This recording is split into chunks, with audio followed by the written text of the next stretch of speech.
whispers of the damned. Words will not save you. Show yourself. So the soldier returns, and with such purpose. No longer the conflicted soul I left behind. You deceived me. Throughout the annals of history, whispers of her name have echoed through the ages. A figure shrouded in mystery and fear, revered by some, reviled by others. She is Lilith, the enigmatic mother of demons. From ancient Mesopotamian mythology to Jewish folklore, her story weaves through cultures, painting her as the first wife of Adam, a symbol of rebellion, and the queen of the night. But who is Lilith, a demoness born from chaos, or a misunderstood icon of feminine strength? Join us as we delve into the dark and fascinating origins of Lilith, uncovering the myths, the legends, and the truths that have made her a timeless figure of intrigue. Prepare to enter a world where darkness and mystery reign supreme.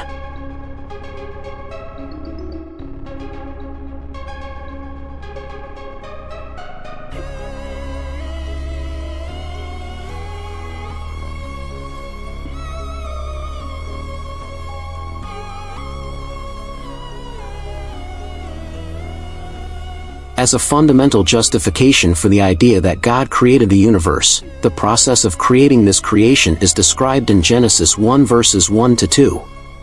According to the opening verses of Genesis 1 and other early chapters of the book, God created the world in 6 days. He made the earth and the sky first, then the plants, animals, and other things. In the end, God made man in accordance with his shape. He also sent plants that bear fruits and vegetables so that humans might eat them. Subsequently, the second section states that God finished his work on the seventh day. God rested from all of his labor after creating the world on the seventh day. However, God noticed that no one was working the land at that moment. Therefore, he created Adam from the dust of the earth and inhaled the breath of life into his nostrils to turn him into a living being. Then, using one of Adam's ribs, God formed Eve, his spouse. If one were perceptive, one may scowl and wonder why God would repeat himself when he already said as much in the first and second parts of the Bible. These two components are one and the same for the majority of modern Christians and Jews.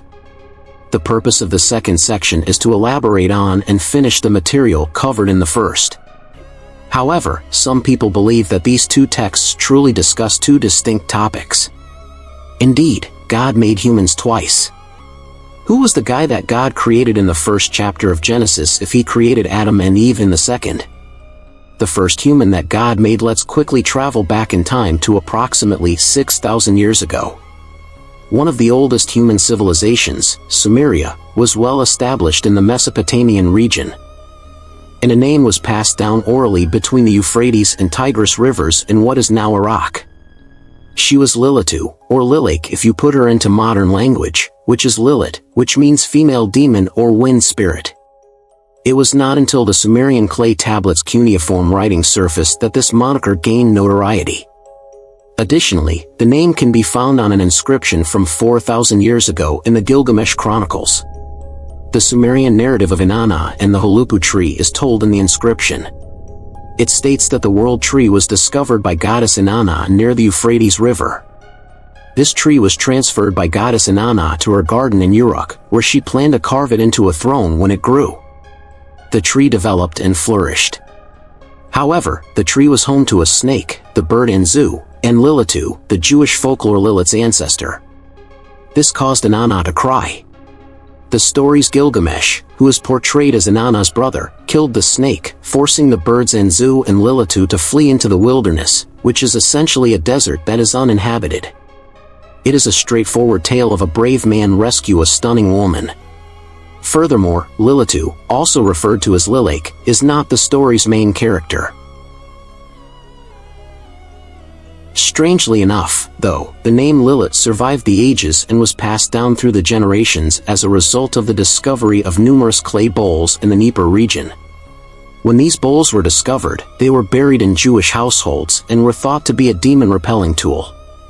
It is believed that this clay bowl is from the 6th or 8th century. A woman was carved in the middle of the bowl, and numerous Aramaic spells were written at its base. Expert translation brought the name Lilith back. The spells on the bowl appear to arouse Lilith's terror. However, above it is inscribed like a mantra for prayer to avert this diabolical disaster. We can infer from this that Lilith is depicted as a woman in the painting's center. The Jewish people at the time claimed Lilith was a frightening demon. She would go after men and babies. There will always be sickness and tragedy wherever she goes. Jews created bowls with this spell inside of them in order to protect themselves and ward off bad spirits.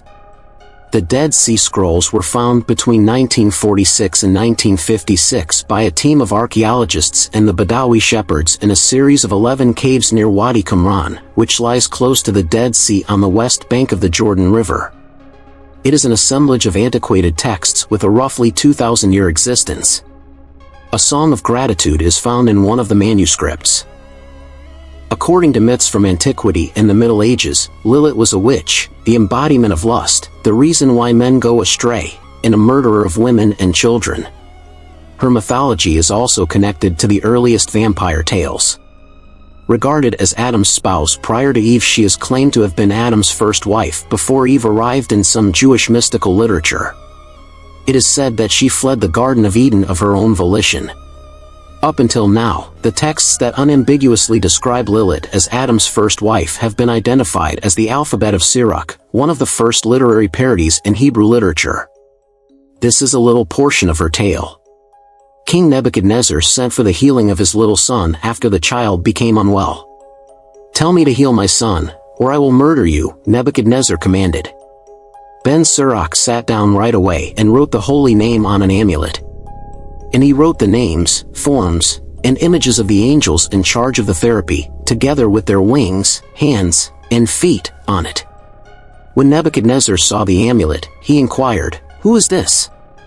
Sinoi, San Sinoi, and Samangeloff, Ben Sirach, the angels in charge of medicine, answered.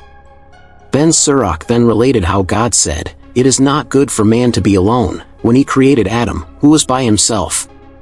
Then, just as he had created Adam, he also made a lady from the earth, whom he named Lilith. Adam and Lilith started fighting right away.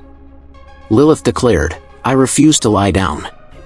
Adam added, "I will only lie on top of you, you are only fit for the lowest position, while I am superior. I will not lie beneath you." Lilith answered, "Since we were both made of dirt, we are on an equal footing." They would not listen to each other. Lilith realized this, and with that she let out an unpronounceable name and took to the air. A film titled Lilith, Adam's First Wife, the Queen of the Night who refused to submit under men, has already recounted the story of Lilith as Adam's first wife. Thus, we won't reiterate it here. Is the Bible written about Lilith? Absolutely. Isaiah 34 verse 14 in the Bible mentions Lilith. It is there that the genie meets his friend and the coyote meets the desert beast. There is only the ghost of the night, and it has a resting place. Isaiah 34 verse 14. Lilith is both an ancient occultism tale and a Jewish legend. It literally means owl in Hebrew. Interestingly, Lilith is regarded as a nocturnal creature, ghost, or even monster in both Indonesian and English, much like owls do. We need to be able to tell the difference between demons and ghosts here. A ghost is a human figure that transitions to the spirit world after passing away or experiencing other negative events. In the meantime, demons have always been malevolent spirits. Lilith is therefore a spirit who once lived as a human in addition to being a demon. And at first she was a woman, a female.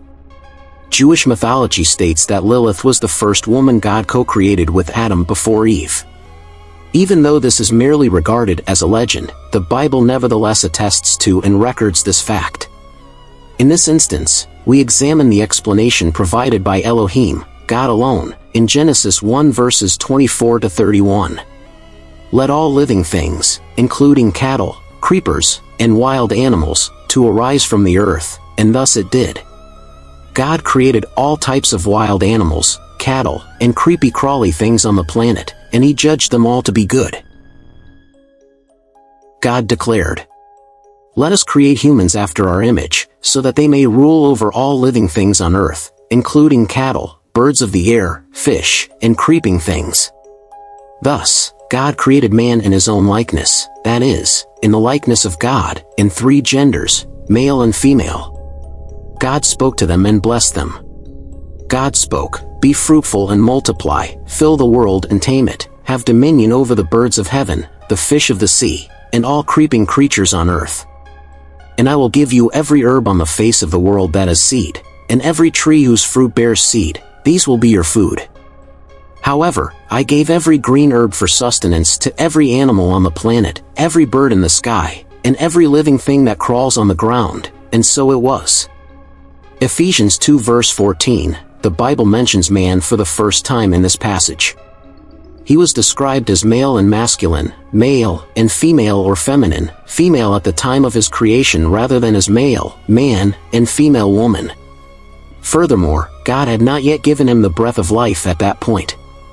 Because the statement, "Then the Lord God formed man, from the dust of the ground, and breathed into his nostrils the breath of life, and man, became a living being," does not appear until Genesis 2 verse 7. It should be noted that in the initial creation, not only was there a male, but also a female, because God commanded us to multiply and bear fruit.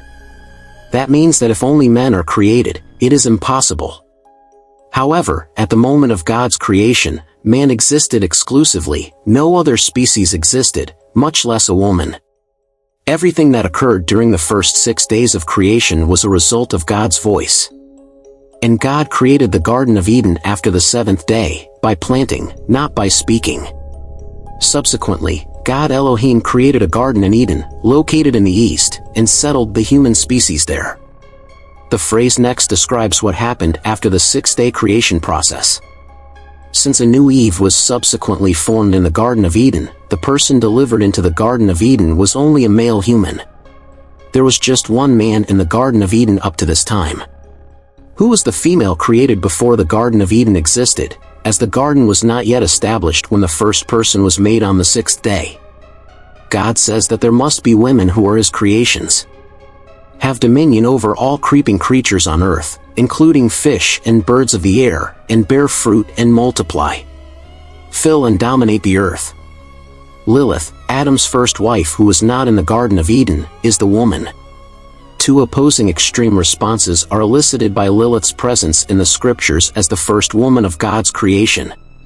The Jewish community at the time embraced the account of Lilith's metamorphosis from human to demon, to the point where some began to question the Bible's veracity. This led to harsh criticism from numerous religious authorities, most notably the Jewish philosopher Maimonides, who attacked the book Alphabet Sirach for insulting biblical figures and changing the story of Genesis in addition to having pornographic content. It is somewhat challenging to learn the realities of human history from a work of literature because there are so many diverse interpretations, as the Third Eye crew discovered when gathering material for this film. After all, this is not an academic work. On the other hand, the ideas of that era's society can be seen in a literature work and can be applied to modern culture. In a similar vein, individuals will interpret it according to their own personal viewpoints. Some individuals are still interested in learning the real story behind Lilith's development. Furthermore, because Lilith is a person who dares to struggle for women's rights and gender equality, many also center the plot around the lives of Adam and Lilith, the husband and wife. In their quest for gender equality, some feminist movements even elevate Lilith to an idol status. But the evil Lilith is associated with doesn't change. Lilith appears as an evil character in a good number of contemporary works of art, motion pictures, and video games. Lilith is revered as a goddess and viewed as a witch by others who believe in witchcraft or demons. Of course, the foundation of child health remains at the center of Jewish tradition concerning Lilith. According to some academics, unexpected infant death was a major issue in the society at the time. The demonic Lilith was then blamed for all plague infections, newborn illness, and infant mortality because medical science had not yet advanced. They employed a variety of rituals to fight off the evil spirit, which is why they feared Lilith so much. In fact, writing amulets in the names of angels is also stated as a means of healing in the Lilith myth. There's an angel on one side and a devil on the other. It also shows that good cannot be defeated by evil. Upon viewing the tale of Adam and Lilith, a member of our group expressed that modern civilization is distinct from earlier times. Nowadays, divorce rates are extremely high in several countries. Many times, the distinction between a husband and wife is seen as total. In actuality, however, men and women create harmonious relationships not on the basis of difference but rather on the difference of yin and yang, or positive-negative. Married couples in the past placed a high value on love and respect for one another. When a husband and wife loved one another in the past, their affection came first. Regarding mutual regard as husband and wife in this context, it does not imply a loss of intimacy or affection, rather, it means that they are able to love and respect one another. Is that not the case?